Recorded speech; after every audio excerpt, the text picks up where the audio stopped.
আচ্ছা, বুঝে থাকলে বলেন তো, সিসি ক্যামেরার চোখ ফাঁকি দেয়া যায় কি যায় না? পুলিশের চোখ, র্যাবের চোখ, বিমানবন্দরে কাস্টমস অফিসারের চোখ, কিন্তু আমার আল্লাহর চোখ। এই সেন্সটা নিয়ে আসা নিজের মধ্যে, আমি what ever I do Allah is watching me, যাই করি আল্লাহ দেখে। লাআল্লাকুম তাত্তাকুন। রমাদানের রোজা, ইফতারি, সিয়াম, ইবাদত সব কিছুর মধ্য দিয়ে আপনাকে খেয়াল করতে হবে যে লাআল্লাকুম তাত্তাকুন এই স্ট্যান্ডার্ড এটা অ্যাচিভ হচ্ছে কিনা আমাদের, যাতে করে তোমরা মুত্তাকি হতে পারো, আল্লাহ ভীরু হতে পারো। তাকওয়া, এটা হচ্ছে the essence of Islam. What is তাকওয়া? তাকওয়া মানে কি? তাকওয়ার সংজ্ঞা অনেকে অনেকভাবে দিয়েছেন। আমি সরাসরি সাহাবাদের কাছ থেকে একটা সংজ্ঞা আপনাদের শোনাচ্ছি। ওমরে ফারুক রাদিয়াল্লাহু তাআলা আনহু উবাই ইবনে কাব রাদিয়াল্লাহু তাআলা আনহুকে জিজ্ঞেস করেছিলেন, ইয়া উবাই মা হুয়া তাকওয়া, হে উবাই তাকওয়া কি? তাকওয়া কাকে বলে?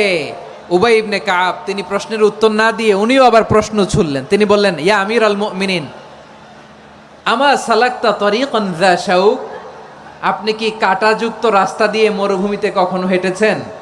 যে রাস্তার চারদিকে ক্যাকটাস, গুলমলতার কাঁটা, হেঁটেছেন? ওমরে ফারুক বললেন, নাম হেঁটেছি, বালা হেঁটেছি। কাইফা আমিলতা, কিভাবে হেঁটেছেন?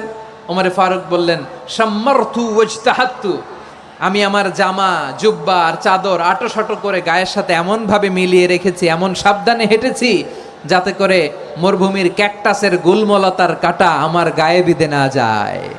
উবাই ইবনে কাব বললেন, ফাযালিকা হুয়া তাকওয়া, আরে তাহলে আপনি তো ঠিকই জানেন তাকওয়া মানে কি, এটাই তো তাকওয়া। ওই রাস্তা দিয়ে যেভাবে হেঁটেছেন পুরো দুনিয়ার জিন্দেগিটা এইভাবে সাবধানে চলার নামই হচ্ছে তাকওয়া। চিল্লায় বলো ঠিক কিনা? এই দুনিয়াতে পাপ পঙ্কিলতা থাকবে, শয়তানির হাতছানি থাকবে, অপরাধ প্রবণতা থাকবে, নফসের খায়েশ থাকবে, অন্যায়ের হাতছানি থাকবে। সব কিছুকে দোলে মুচড়ে পেছনে ফেলে সাবধান হয়ে এই দুনিয়ার সিরাতুল মুস্তাকিমের পথে চলতে হবে। যেই রাস্তা শুরু হয়েছে দুনিয়াতে, শেষ হয়ে গিয়েছে আল্লাহর জান্নাতের ভেতরে। চিল্লায় বলেন ঠিক কিনা? আমার প্রিয় চাপাই নবাবগঞ্জের ভাইয়েরা, এটার নামই তাকওয়া। উবাই ইবনে কাব বললেন, ও আমিরুল মুমিনিন, ওই কাঁটাযুক্ত গুলমলতার রাস্তার মধ্যে ঠিক যেমনি সাবধান হয়ে আপনি হেঁটেছেন, এই দুনিয়ার বুকে ওই সাবধান হয়ে চলার নাম হলো তাকওয়া। সুবহানাল্লাহ। তাকওয়ার শুধু দুইটা নমুনা আপনাদের সামনে পেশ করব, আপনাদের ক্লিয়ার হয়ে যাবে। একটা নমুনা তো দিলাম, আরেকটা নমুনা, সেটাও ওমরে ফারুক রাদিয়াল্লাহু তাআলা আনহুর জীবনী থেকে। উনি ছিলেন ন্যায়পরায়ণ শাসক। রাত্রিবেলা প্রজাদের কি হাল হাকিকত, কি অবস্থা, ঘুরে ঘুরে প্যাট্রোলিং করতেন পুলিশের মতো।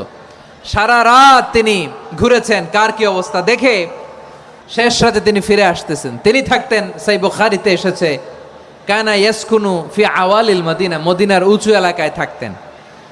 তো ফিরে আসার সময় উনি একটা প্রাচীর বেষ্টিত ঘরের পাশে দুইজন নারীর কথোপকথন শুনতে পেলেন। একজন বৃদ্ধা, একজন যুবতী। উনি কান লাগিয়ে শুনতে পাচ্ছেন। বৃদ্ধা মা, ওমর ফারুক কাউকে দেখতে পাচ্ছেন না, শুনতে পাচ্ছেন। বৃদ্ধা মা তার যুবতী মেয়েকে বলে, এই তাড়াতাড়ি ওটের দুধ দহন করে ওটের দুধের সাথে পানি মিশাও, তাইলে কালকে বাজারে মদিনায় বেশি দামে বিক্রি করা যাবে, লাভ হবে অনেক। বৃদ্ধা মহিলা এটা বললেন। যুবতী মেয়ে উত্তরে বলে, মা আপনি জানেন না আমিরুল মুমিনিন খলিফাতুল মুসলিমিন ওমরে ফারুক দুধে পানি মিশানোকে দণ্ডনীয় অপরাধ বলে ঘোষণা দিয়েছে, জানেন না? এবার বৃদ্ধা মহিলা বলে, আরে পাগলি, এই ভোর রাতে আমিরুল মুমিনিন ওমরে ফারুক আসবে কোত্থেকে? উনি আসবে কোত্থেকে? ওনার পাইক পেয়াদা সিকিউরিটি আসবে কোত্থেকে? কেউ দেখবে না। আরে কেউ দেখবে না, তাড়াতাড়ি দুধের সাথে পানি মেশাও। এই কথা যখন মা বলেছে, যুবতী মেয়েটা চমৎকার একটা উত্তর দিয়েছে। তিনি বলেছিলেন, ইয়া উম্মি, ও আমার মা, লাউলা রাআ উমর লা রাআ রব্বু উমর, ও আমার প্রিয়তমা মা, আপনি ঠিকই বলেছেন, গভীর রাতে ওটের দুধে পানি মিশালে ওমর দেখবে না, কিন্তু মা খেয়াল রাখবেন, ওমর যদি নাও দেখে, ওমরের রব কিন্তু দেখে। চিল্লায় বলেন ঠিক কিনা? দিস ইজ কল্ড তাকওয়া।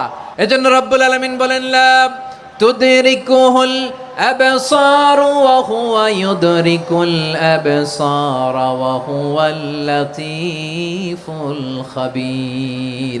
তিনি এমন সত্তা, দুনিয়ার কোন চোখ তাকে দেখে না, কিন্তু দুনিয়ার সবগুলো চোখকে, সব মানুষের অ্যাক্টিভিটিসকে আরশের উপর থেকে সব কিছু মুহূর্তে মুহূর্তে দেখতে পান কে? তাহলে তাকওয়া কারে বলে বুঝতে পারছেন? হ্যাঁ, দুনিয়াতে সাবধানে চলার নাম